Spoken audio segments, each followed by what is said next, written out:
What is up, guys? Welcome back to the channel. I hope you're all having a great day. I hope everyone is having a very positive end of the weekend, start to the week. I hope everyone's doing well out there. So today, I just wanted to discuss what to do in a bear market. And I know you're like, well, it might be a bit of a while off. Well, it could be, but I hope that everyone is preparing and is prepared just in case, and they know what to do if it does hit. So it's a very important topic, guys. So I'm going to need you to pay attention again for the next 20 minutes, half an hour of your time. If you want to learn something valuable, then please stay tuned. If you fancy following me on any socials or uh, potentially my silent platform on eBay, give me a follow on those.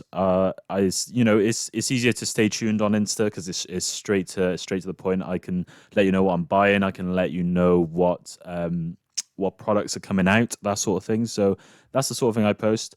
But yeah, if you're into any buying anything that I grade or have sealed in my collection, then eBay is the way to go, guys. So what is a bear market, guys? I want to just give a quick overview. So normally it's caused by a crisis or financial black swan event. We've had COVID, we've had the '08 crash, we've had just a bit in 2017, 2018 where it was a bit unpredictable and people were trying to front run the downturn of the market. But in the end, it broke to the upside. But yeah, it's generally classed as downtrends in global markets, right, where all or most of the assets are affected, go down in price because it just gives a lot of selling pressure to the market where people start. It's more of a start of a panic button where then he's selling, so I've got to sell, or I've got to sell so I don't lose all my gains. It's that sort of mentality, right?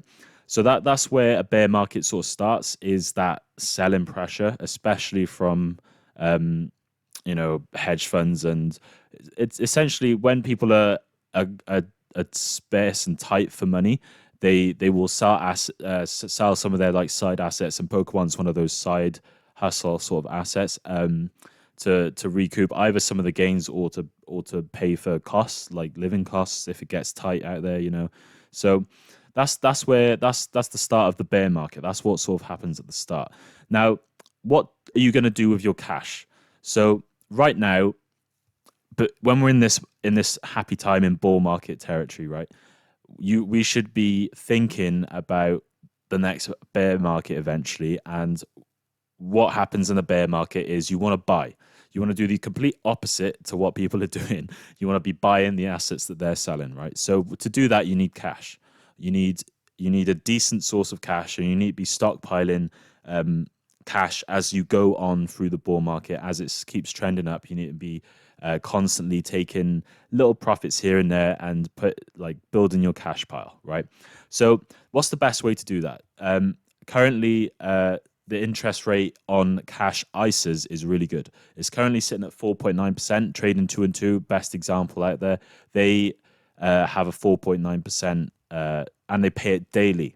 So I get roughly at the minute, roughly at like 20 to 30p a day, right? But the point is, it's not stagnant. It doesn't. My money's not sat there doing nothing. It's active money. So it gives me it's almost 5% yield. So it's decent, guys. It's better than it doing nothing in a very low interest savings account that doesn't do anything. At least this way, you're dodging some of the inflation that's coming your way through the years. And essentially, the whole point of this cash, like I say, is so you can buy assets, right? It is so in the next bear market, you're locked and loaded, ready to buy. So it's interesting because this is what the graph from sort of 2000s to the '08 crash sort of looked like. It was the Nifty 50 back in the day, but as you can see, the bull market trend upwards was very significant. Now, sort of where you want to apply this to Pokemon is the greens are the buys and the reds are the sells, right? And I've roughly done it in the bigger the circle, the bigger the buy or the bigger the sell, right? So as you're moving up, you want to buy other lows and sell the highs, right? It's believe you me, it's a lot harder than it looks. It's a lot harder to buy at the lows and sell at the highs than it looks. But nevertheless, that's the aim of the game, right? Is to buy when it's low, sell when it's high, and you should be these smaller buys down here. Is you didn't really know the direction that the market was going to go in after the dot-com sort of bubble crashed. So to confirm this uptrend here, that's sort of where it broke out to the upside after this peak here. So you want to be buying these lows in the bull market then on the way up, and then you really want to be taking your profits that you're buying at these lows on the peaks, right? And a massive peak came up here where you had a massive distribution to the upside. That's where you want to be taking, obviously, the majority of your gains. And then with all this cash that you get from your red, some of it goes back into assets that you're buying here, right? But most of it comes in the form of cash, and you sit on it in your ISAs. And then when the break happens, like this is over a span of a good 4 years. And you wait for the downturn, and the downturn happens, it's like negative 50%, right? Negative 60%. That's when you want to be buying heavy buying at the bottom of these. That's where you take all your cash from the red cells and put it here, right? Ready for the next leg up. It might take a few years to consolidate and then break to the upside, but that's where you want to be buying, is when it's down 50, 60%. So the best example of this in Pokemon that I remember, and is in my sort of time frame, is obviously what happened in 2022, towards the end of 2022, start of 2023. We had Pokemon sort of crashed a bit, right? You had no one wanted to buy booster boxes. You had Chilling Reign, Fusion Strike, Battle Styles, all at below $100, right? We're going to do this in dollars. So let's take Chilling Reign, for example, right? Came out before Fusion Strike.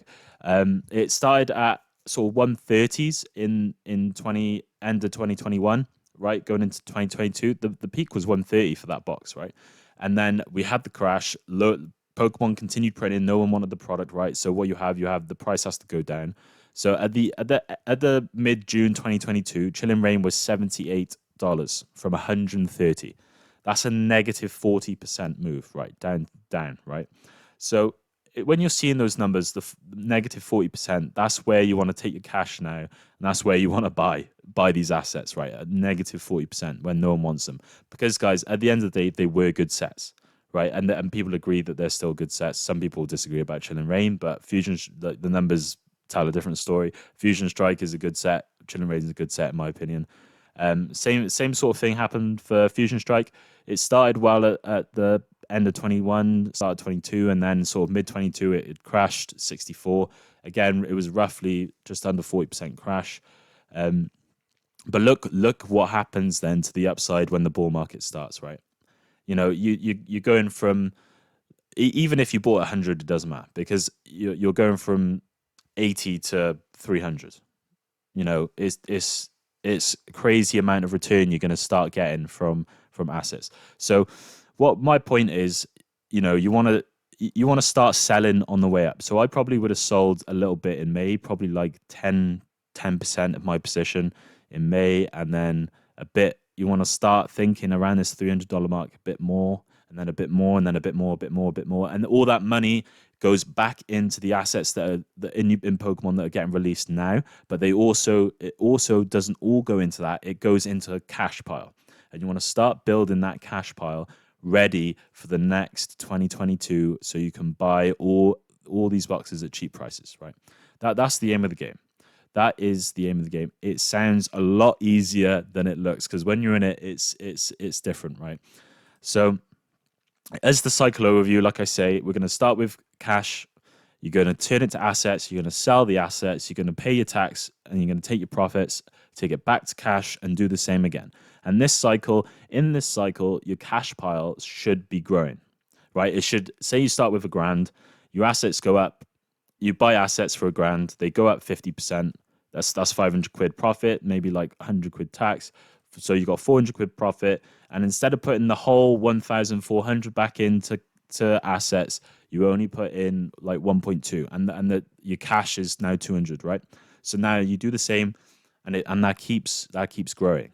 That keeps growing. So yes, that keeps growing. And what should you be buying in that time, right? When you're buying these assets, you got to think about these sort of things. So scarcity, it's a big one. You want to buy product that's scarce. So I love Pokemon Center ETBs. They're scarce, right? It's already scarce from the start.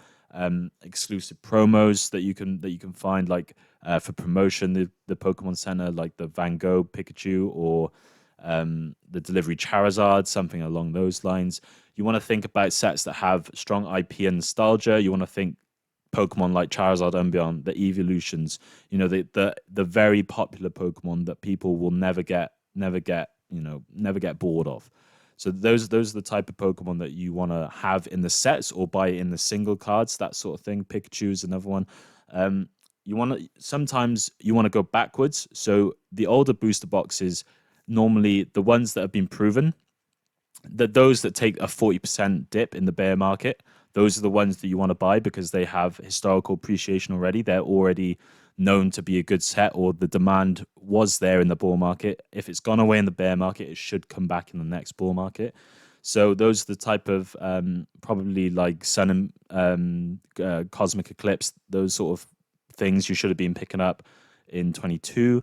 And then, like I said, PCETBs, Ultra Premium Collections, they're great for long-term holds because they're a bit more scarce, a bit more exclusive. They have people know about them, right?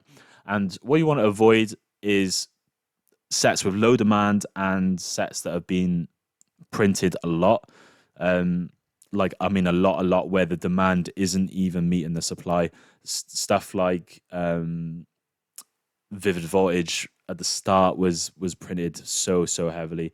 Shining Fates, you want to avoid those type of sets because especially if they get printed during the bear market, because no one is gonna pick up the bad sets for a very, very, very, very long time, and it just becomes opportunity cost at that point. Is when you're putting money into something that's not appreciating, it just becomes you could have got a better return elsewhere instead, right? So that is a big miss if you miss that opportunity cost. Now, what do good sets look like, guys? When I show someone a good set, this is the type of stuff you need to be seeing. The bangers, just bangers across the board. I don't care who you are. If you don't like this artwork, that's you, right? But you are the minority if you don't like this. So Crown Zenith is by far one of the best Pokemon sets ever made, ever, right? Hands down.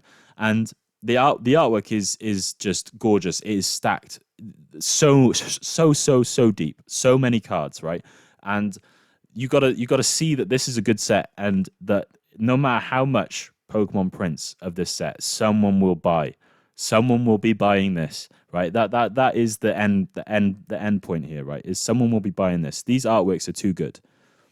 Okay, so this is the type of the stuff you want to think about. You look at Evolving Skies. When it came out, it was above MSRP, right? But it was towards the end of the bear market, and you know, there wasn't like immediate traction with this, but you could have seen where it potentially could go because of the Rayquaza, the Umbreon, the Dragonite, the big cards, all the evolutions. You could see where this was going. And even though I didn't actually buy any because I wasn't properly, like, I wasn't in Pokemon properly that time, but I've bought some Evolving Skies, not product, but like Charizard UPC. I've got a few single packs, etc., but nothing big. But you can see where this set goes, right? It's gonna go down in history as one of the best sets ever again, right? These two are most definitely in the top 15, top 10, right? There's no question. You go back to the end of the start, right? The artwork is phenomenal.